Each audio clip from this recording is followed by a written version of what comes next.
मनसेची मान्यता रद्द करण्याची मागणी करणाऱ्या उत्तर भारतीय विकास सेनेच्या याचिकेनंतर मनसे आक्रमक झाले। भैयांना महाराष्ट्रात राहू द्यायचं का यावर विचार करावा लागेल असं संदीप देशपांडेंनी म्हटलंय। तर त्याला भारतीय विकास सेनेचे अध्यक्ष सुनील शुक्ला यांनी उत्तर देत देशपांडेंनी माफी मागावी अशी मागणी केली आहे। मनसेची मान्यता रद्द करण्याची मागणी, शुक्ला वर्सेस देशपांडे वाद भडकला। मनसेची मान्यता रद्द करण्याच्या मागणीसाठी सुप्रीम कोर्टामध्ये गेलेल्या उत्तर भारतीय सेनेवर संदीप देशपांडे भडकले आहेत। आता मनसे राहणार की नाही ते भय्य ठरवणार का अशी संतप्त प्रतिक्रिया देशपांडे यांनी दिली। हिंदी भाषकांवर मनसे कार्यकर्ते हल्ले करत असल्याचा उल्लेख उत्तर भारतीय सेनेनं याचिकेमध्ये केलाय।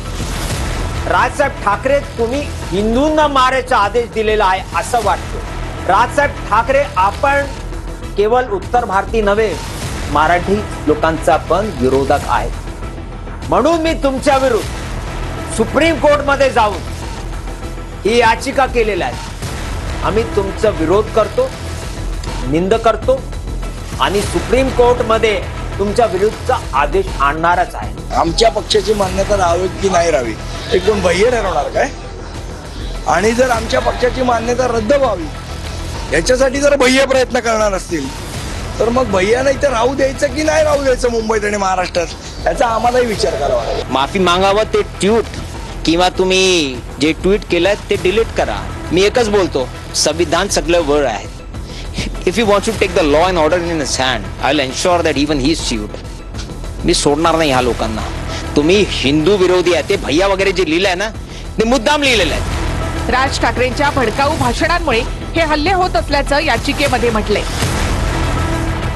सुनील शुक्ला यांनी आपल्याला धमक्या येत असल्याचा दावाही केला। मनसे कार्यकर्त्यांवर आरोप करत त्यांनी पोलीस संरक्षणाचीही मागणी केली। राज ठाकरे यांच्यावर त्यांनी हिंदूंना विभागण्याची सुपारी घेतल्याचा आरोपही केला। उत्तर भारतीय विरोधी नव्हे, राजसाहेब ठाकरे हे हिंदू लोकांना मारतात। कोणाला मारले ह्या लोकांनी? ब्राह्मण लोकांना मारलंय। यांनी आजपर्यंत मुसलमान लोकांना नाही मारलं। राजसाहेब ठाकरेंचा नारा काय? गजबाए हिंद की करो तैयारी, लियाओ हिंदुओं को बांटने की सुपारी। नंतर तुम्ही पोलीस संरक्षणासाठी मागणी केली आहे? मी इन्फॉर्म केलेलं आहे, प्रेसिडेंट ऑफिसला केलेलं आहे, सीएम ना अपडेट केलंय, त्यांना मेल पाठवलेले आहेत, DIG ला केल्या, कमिशनरला केलंय, या लोकल पोलीस स्टेशन जे DA नगरचे ज्युरिडिक्शन आहेत त्यांनाही कॉल केले, त्यांनी व्हॉट्सअपवर पाठवले। मी म्हणजे जे काय माझं एक काम होतं ते मी केलंय। उत्तर भारतीय सेना आणि मनसेतल्या या वादाचा मुद्दा संसदेतही उपस्थित करण्यात आला। चिराग पासवान यांच्या लोक जनशक्ती पक्षाचे खासदार राजेश वर्मा यांनी हा मुद्दा संसदेमध्ये उपस्थित केला। महाराष्ट्र में पूर्वांचली हिंदी भाषियों पर लगातार MNS के जो गुंडों के द्वारा मारपीट की जा रही है, मैं इस विषय को आपके माध्यम से इस सदन में रखना चाहता हूं। माननीय गृह मंत्री जी से और माननीय मुख्यमंत्री जी से महाराष्ट्र के अनुरोध करना चाहता हूं कि हिंदी भाषी पूर्वांचली हिंदी भाषियों को आप संरक्षण देने का काम करें। बातमी पुण्यातून आहे। पुणे पालिका दीनानाथ रुग्णालयाला थकीत करासाठी नोटीस देणार आहे। दीनानाथ मंगेशकर रुग्णालयाकडे 27 कोटींचा मिळकत कर थकीत आहे। तर दीनानाथ रुग्णालयात अंगावरील कपडे आणि सोनं पाहून प्रवेश दिला जातो असा आरोप धंगेकर यांनी केलाय। दरम्यान ईश्वरी भिसे मृत्यू प्रकरणात पुणे पोलिसांची चौकशी पूर्ण झाली आहे। पुणे मनपा दीनानाथ रुग्णालयाला थकीत करासाठी नोटीस देणार आहे। दीनानाथ मंगेशकर रुग्णालयाकडे 27 कोटींच्या कराची थकबाकी आहे। रुग्णालयाकडून कर वसुली करा अशी मागणी सुप्रिया सुळेंनी पुणे मनपा आयुक्तांकडे केली। 48 तासात निर्णय न घेतल्यास आंदोलन करणार असा इशाराही त्यांनी दिलाय। यावर कोणताही टॅक्स थकला नाही असं स्पष्टीकरण दीनानाथ मंगेशकर रुग्णालयानं दिलंय। नियम कायदे हॉस्पिटलनी पूर्णपणे पाळलेले नाहीत। साधा टॅक्स पण पुणे म्युनिसिपल कॉर्पोरेशनचा जो हक्काचा आहे 27 कोटी रुपये भरलेले नाहीत, कुठलाही बँड वाजवला नाही, काही नाही आणि म्हणतात मॅटर सबज्युडिस आहे। UD मंत्रालय आणि DCM 1 यांच्याशी याची चर्चा करणार आहे। हॉस्पिटलचा जो पालिकेचा टॅक्स आहे तो कोर्टाच्या अधीन आहे। हॉस्पिटलचा कॉर्पोरेशनचा एकही रुपया आम्ही थकवलेला नाही। आम्ही जे पैसे भरतो ते कोर्टामध्ये भरतो। आत्ता जे आम्ही टॅक्सचे पैसे भरतो ते कोर्टामध्ये भरतो। त्याच्यात आमचा एकही रुपयाचा टॅक्स थकलेला नाही आणि थकूच शकत नाही, तर बंद करतील। ईश्वरी भिसे मृत्यू प्रकरणात पुणे पोलिसांची चौकशी पूर्ण झाली. प्रकरणाशी संबंधित व्यक्तींचे जबाब पुणे पोलिसांनी नोंदवले आहेत. दीनानाथ रुग्णालयातलं सीसीटीव्ही फुटेजही पुणे पोलिसांनी तपासलंय. महाराष्ट्र मेडिकल काउन्सिलनेही दीनानाथ रुग्णालयाला नोटीस दिली. उपचार प्रक्रियेत किती डॉक्टर सहभागी होते याची माहिती मागवण्यात आली. ईश्वरी भिसे मृत्यू प्रकरणात राज्याच्या आरोग्य विभागाच्या सचिवांच्या अध्यक्षतेत मुंबईत बैठकही पार पडली. दीनानाथ रुग्णालयात अंगावरील कपडे आणि सोनं पाहून प्रवेश दिला जातो असा आरोप धंगेकरांनी केलाय. त्या ठिकाणी बघितलं तर रुग्णांना कधीही त्या ठिकाणी सुविधा सर्वसामान्य सुविधा मिळत नाही. 25 तारीख हॉटेलच्या पुढचं त्या दवाखान्याचं सगळं सिस्टीम आहे. तिथं पेशंटचे कपडे आणि पेशंटच्या अंगावर असलेले दागदागिने बघूनच आतमध्ये त्यांना प्रवेश दिला जातो, नाहीतर त्यांना दवाखान्यामध्ये आत बी घेत नाही अशी परिस्थिती. रुग्णाच्या नातेवाईकांकडे डिपॉझिट मागितल्याची कबुली डॉक्टर केळकरांनी दिली होती. यावेळी केळकरांनी वापरलेल्या राहू केतू शब्दामुळे वाद सुरू झालाय. डिपॉझिट मागायची पद्धत डॉक्टरांकडनं नाहीये. हा आमचा ॲडमिशनचा पेपर आहे. त्या पेपरवर खर्चाचे अंदाजपत्रक असे लिहिलेले, हा छापील पेपर प्रत्येक रुग्णाला हा दिला जातो. डिपॉझिट लिहायची पद्धतच नाहीये. परंतु काही कारणाने त्या दिवशी राहू केतू काय डोक्यात आला, डॉक्टरांनी एक चौकन करून त्याच्यामध्ये 10 लाख डिपॉझिट लिहिलंय. ही गोष्ट खरी आहे. उद्या जर एखाद्या पेशंटवरती ट्रीटमेंट करत असताना, एखाद्या रुग्णावरती उपचार करत असताना त्याच्यामध्ये जर एखादा रुग्ण दगावला गेला तर उद्या हेच हॉस्पिटल, ह्याच हॉस्पिटलचे धनंजय केळकर नावाचे डॉक्टर असं सांगू शकतात की राहू केतूनी किंवा मंगळ किंवा शनीसारख्या ग्रहांनी काहीतरी हे केलं, त्यांची साडेसाती होती आणि त्याच्यामुळे रुग्ण दगावला. मी असेही दावे हे करायला मागे पुढे पाहणार नाही. तर पुण्यातील गर्भवती महिलेच्या मृत्यूनंतर चित्रसेन खिलारे यांना अश्रू अनावर झाले. खिलारे कुटुंबीय लवकरच मुख्यमंत्री फडणवीसांची भेट घेणार आहे. खिलारे कुटुंबियांनी दीनानाथ मंगेशकर रुग्णालयासाठी जागा दान केली होती. जागा मालक खिलारे कुटुंबीय लवकरच मुख्यमंत्र्यांची भेट घेणार आहे. जागा दिली त्याचा आता पश्चाताप होतोय असं खिलारे म्हणाले. दीनानाथ मंगेशकर रुग्णालयाला जमीन दान करणाऱ्या खिलारे कुटुंबातले चंद्रसेन खिलारे यांना अश्रू अनावर झाले. दीनानाथ रुग्णालयामध्ये गर्भवती महिलेचा मृत्यू झाल्यानं खिलारे भाऊक झाले. जी 2 मुलं जेव्हा मोठी होतील तुम्ही काय उत्तर देणार त्या मुलांना? काय मला सांगा ना, आई नाही त्यांना, आपल्याला वेतन नाही म्हणजे, आणि म्हणजे आपण कोणाला तरी मध्ये घायसासांनी राजीनामे दिले, आपल्याला वेतन नाही. चंद्रसेन खिलारे यांच्या वडिलांनी पुण्यातील दीनानाथ मंगेशकर रुग्णालयाकरता 6 एकर जमीन दान केली होती. त्या जमिनीवर एका गर्भवती महिलेची पैशांसाठी अडवणूक झाल्यामुळे खिलारेंनी हळहळ व्यक्त केली. मला कळत नाही काय करायचं, काय मला सांगा ना. म्हणजे आम्ही, मला खिलारे कुटुंबीय ना गेले हे घटना घडल्यानंतर आम्ही स्वतःला दोषी समजतोय. अरे काय खेळ चाललाय माहिती का, म्हणजे हा सगळा खेळ खंडोबा झालेला आहे आणि आम्हाला पस्ताव आहे की आम्ही जागा सरकारला दिली. 1980च्या दरम्यान लता मंगेशकर पुण्यामध्ये एका धर्मादाय रुग्णालयासाठी जमीन शोधत होत्या. लता मंगेशकर यांना त्यांचे वडील दीनानाथ मंगेशकर यांच्या स्मरणार्थ रुग्णालय उभारायचं होतं. मंगेशकर काही काळ पुण्यातही रहिवासी असल्यामुळे त्यांचे खिलारे कुटुंबासोबत चांगले संबंध होते. शरद पवार आणि खिलारे कुटुंबीय यांचेही चांगले संबंध असल्यामुळे लता मंगेशकरांनी शरद पवारांकडे सुद्धा या संदर्भात पाठपुरावा केला. खिलारे कुटुंबियांनी संबंधित जमीन रुग्णालयासाठी दान करण्याचा निर्णय घेतला.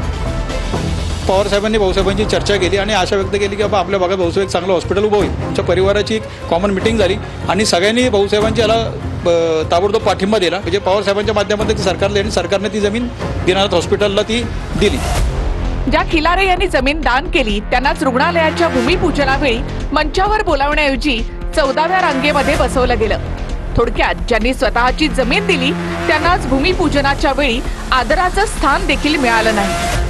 2010च्या दरम्यान जेव्हा भाऊसाहेब खिलारे दीनानाथ मंगेशकर रुग्णालयामध्ये ऍडमिट झाले तेव्हा त्यांच्याकडूनही रुग्णालयानं 3 ते 3.5 लाख रुपयांचं बिल आकारलं. हा सगळा घटनाक्रम खिलारे कुटुंबानं सांगितला आहे. व्हीआयपी सगळे पुढे बसलेले होते आणि 14-15 रांगेत आम्ही बघितली जागा. भाऊसाहेब म्हटले बसू. आम्ही 14-15 रांगेत आम्ही बसलो आणि भाऊसाहेब म्हणले कार्यक्रम झाला की कार्यक्रम झाला. त्या ताईंनी आम्हाला पुढे दिलं, पोलीस अधिकारी होत्या. आम्ही आत गेल्यानंतर त्या पळत आल्या तिथे आणि म्हणले की अहो भाऊसाहेब तुम्ही चला पुढे, की आपण पुढे तुम्हाला मी जागा करून देते. तर भाऊसाहेबांना गेले की जागा करून द्यायची गरज नाही आहे, जिथे जागा शिल्लक असेल तिथे जागा आपण जाऊन बसू, आपल्याला काय ते नाही म्हणलं. अहो जागा मूळ मालक तुम्ही आहात, हे जे वरती आहेत स्टेजवरती यांचा ज्या जागेशी काही संबंध नाही आहे, ते आज स्टेजवरती आहेत. पुढच्या 2-3 लाईनींमध्ये ज्यांचा काही संबंध आहे जमिनीशी ते तिथं बसलेले आहेत आणि तुम्ही मूळ मालक असताना नाही म्हणले. ती गोष्ट वेगळी आहे म्हणले. आपण 14व्या का 15व्या लाईनीमध्ये आम्ही बसलो होतो, कार्यक्रम झाला, भाऊसाहेबांनी मी परत गाडीने आम्ही घरी आलो. पुढच्या घडामोडीकडे येत्या शुक्रवारी रिलीज होणाऱ्या फुले सिनेमातल्या काही दृश्यांवर आनंद दवे यांनी आक्षेप घेतलाय. सिनेमा एकतर्फी नको आणि सर्वसमावेशक असावा असं आनंद दवे म्हणाले. सिनेमात त्या काळी ब्राह्मण समाजानं केलेली मदत सुद्धा दाखवा अशी मागणी दवे यांनी केली आहे. फुले चित्रपटाला ब्राह्मण महासंघाचा विरोध. महात्मा फुलेंच्या जीवनावर आधारित फुले चित्रपटातल्या काही दृश्यांवर आनंद दवे यांनी आक्षेप घेतलाय. 11 एप्रिलला रिलीज होणाऱ्या या सिनेमाचा टीझर प्रकाशित झालाय. यातील एका दृश्यात एका ब्राह्मण मुलाला दगड मारताना दाखवण्यात आलाय. यावरच आनंद दवेंनी आक्षेप घेतलाय. ब्राह्मण समाजाच्या फक्त निगेटिव्हच नको तर पॉझिटिव्ह गोष्टीही चित्रपटात दाखवा अशी मागणी आनंद दवे यांनी केली आहे. चित्रपटामुळे जातीय वाद वाढू नये अशी अपेक्षाही दवे यांनी व्यक्त केली आहे. ह्या चित्रपटाचा जो टीझर एक दाखवलाय त्यात सावित्रीबाई फुलेंवर काही शेण टाकले एका मुलांनी लहान, आणि तो ब्राह्मण आहे असं त्याला वेश घातलेला आहे. माझं म्हणणं असं घडलं असेल का, तर निश्चित घडलं असेल, ते दाखवलं सुद्धा पाहिजे. पण महात्मा फुलेंच्या पूर्ण जीवनकालामध्ये शाळेसाठी जागा देणारे भिडे असोत, शिक्षक म्हणून जाणारे काही ब्राह्मण असो, स्वतःची मुलं विद्यार्थी म्हणून पाठवणारी लोक असो, असं अनेकांनी सहकार्य सुद्धा केलंय. मग तुम्ही ते दाखवणार आहात का, किंवा ते दाखवलं आहे का? शाळेतले सर्व शिक्षक म्हणून जाणारे ब्राह्मण होते. पहिल्या 6 बॅचच्या विद्यार्थ्यांमध्ये 4 विद्यार्थी ब्राह्मण होते, ज्यांना पालकांनी पाठवलं होतं शिकायला. आम्ही लग्नात तुम्हाला बोलवलंय, तुम्ही लग्नात आलाय, काही पावलं चाललंय, मग त्याच्यातला एखादा माणूस जर काही बोलत असेल तर तो संपूर्ण जातीवर ठपका नसावा अशी आमची भूमिका आहे. आक्षेपानंतर फुले सिनेमाचे वितरक उमेश बन्सल यांनी आनंद दवे यांना फोन केलाय. दवेंना काही दृश्यांवर आक्षेप असेल तर त्याचा आम्ही नक्कीच विचार करू असं आश्वासन दवे यांना देण्यात आलं. आशिष शेलार यांनीही आक्षेपावर सेन्सॉर बोर्ड योग्य काम करेल असं म्हटलंय. सिनेमा बनवणारे निर्माते, निर्देशक, पटकथाकार त्यांची सर्वस्वी जबाबदारी राहील आणि सेन्सॉर बोर्ड जे आहे ते आपलं काम करेल की सिनेमाचं सेन्सॉरिंग जे करतात ते त्याच्याबद्दल लक्ष देतील. फुले सिनेमाचे निर्माते आणि दिग्दर्शक यांनी छगन भुजबळांची भेट घेतली. फुले दाम्पत्यानं आयुष्यात खूप त्रास सहन केला, ते समाजाला कळायला हवं अशी प्रतिक्रिया भुजबळांनी दिली. माझी आपल्या सगळ्यांना विनंती आहे की हा चित्रपट आपण पाहावा. फुले सिनेमाला विरोध करू नये अशी पोस्ट जितेंद्र आव्हाड यांनी केली आहे. फुले सिनेमात दाखवण्यात येणारं ऐतिहासिक सत्य बदलता येणार नाही. जे सत्य आहे ते दाखवावंच लागेल. सिनेमातून सत्य वगळण्यात यावं यासाठी सिनेमाच्या निर्मात्यावर दबाव आणला जातोय. चित्रपट निर्मात्यांनी या दबावाला बळी पडू नये. जे सत्य आहे ते जगासमोर आलंच पाहिजे. ज्यांनी फुले दाम्पत्याला मदत केली असेल तर त्याचाही उल्लेख असायला हवा. मग तो कोणत्याही जाती धर्माचा असो, त्यालाही विरोध होता कामा नये. इतिहास बदलता येत नाही, मात्र इतिहासातील चुका सुधारतच समाज पुढे जात असतो अशी एक्स पोस्ट जितेंद्र आव्हाड यांनी केली आहे. अमेरिकेच्या टॅरिफच्या इशाऱ्यानंतर चीनने डोळे वटारलेत. अमेरिकेच्या टॅरिफ ब्लॅकमेलला घाबरणार नाही असा इशाराच चीननं दिलाय. तर चीनवर अतिरिक्त 50% टॅरिफ लावण्याचा इशारा अमेरिकेनं दिलाय. मात्र अमेरिका, चीन यांनी एकमेकांवर 34% टॅरिफ लावल्यानं व्यापार युद्ध भडकलंय. अमेरिका आणि चीननं एकमेकांवर 34% टॅरिफ लावल्यानं व्यापार युद्ध भडकलंय. अमेरिकेच्या टॅरिफ ब्लॅकमेलला घाबरणार नाही असं म्हणत चीननं डोळे वटारले आहेत. 8 एप्रिलपर्यंत चीनने आयात शुल्क कमी केलं नाही तर अतिरिक्त 50% टॅरिफ लावण्याची धमकी अमेरिकेने दिली. या धमकीला न जुमानता चीननं प्रत्युत्तर दिले. चीन विरुद्ध शुल्क वाढवण्याची अमेरिकेची धमकी ही एक चूक आहे. यामुळे अमेरिकेची ब्लॅकमेलिंगची सवय पुन्हा एकदा स्पष्ट होते असं चीननं म्हटलंय. आमच्या कायदेशीर हक्कांचे आणि हितांचं रक्षण करण्यास मागे पुढे पाहणार नाही असा उलट इशाराही चीनने अमेरिकेला दिलाय. चीन अमेरिकेतल्या तणावामुळे चीननं भारताशी संबंध सुधारण्यावर भर दिलाय. अमेरिकेनं लावलेलं 34% आयात शुल्क टाळण्यासाठी चीननं भारतीय बाजारपेठेकडे लक्ष वळवलंय. भारतातून चीनमध्ये आयात वाढवण्याचं चीनच्या सरकारने लक्ष ठेवलंय. भारतातील चीनचे राजदूत शू फेईहोंग यांच्याकडून व्यापार वाढवण्याबाबत भाष्य करण्यात आले. ग्लोबल टाइम्सला दिलेल्या मुलाखतीत शू फेईहोंग यांनी हे वक्तव्य केले. जिनपिंग यांनी राष्ट्रपती मुर्मूंना भारत चीनमधल्या व्यापाराबाबत संदेशही पाठवलाय. लवकरच भारत आणि चीनमध्ये व्यापाराबाबत चर्चा होण्याचेही संकेत त्यांनी दिले आहेत.